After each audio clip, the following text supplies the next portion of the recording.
fell in sheets, a relentless gray curtain that blurred the boundary between the sky and the churning Atlantic. Inside the Victorian greenhouse at the edge of the cliff, Alara moved through a humid haze that smelled of rot and desperate life.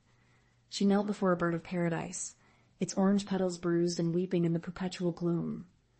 The sun had not shown its face in 3 years, not since the day the Marianne vanished into the maw. She clipped a yellowed leaf, her movements precise and rhythmic. She talked to the plants because the silence of the house was too heavy to bear. "Drink up, my loves," she whispered unease on their American. "Tending as a train Tenzin to the Malspecs." Professions of Angel Mary Ann vanished into the maw. Alara felt the world tilt. She should have slammed the door. She should have called him a liar and a scavenger.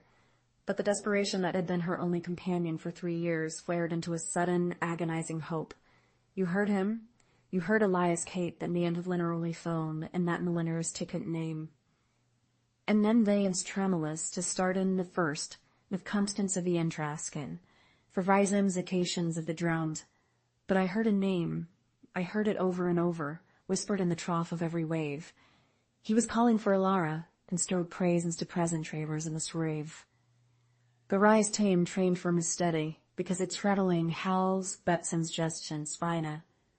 If we you mole me from a hallway leading to the conservatory.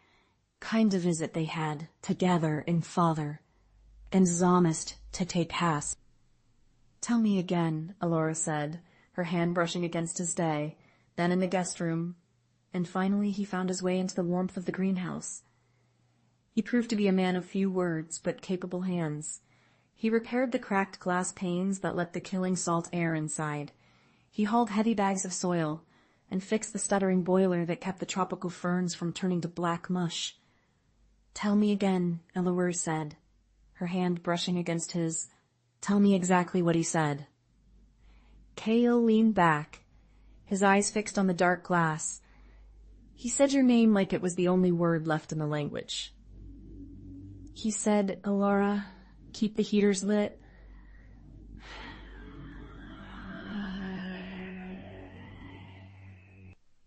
It was a gale that felt personal, a vengeful force of nature determined to reclaim the life Alara had stolen from the...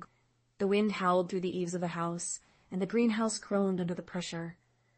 A massive branch from a dead oak tree snapped, hurtling through the air like a spear and shattering the central dome of the glass sanctuary.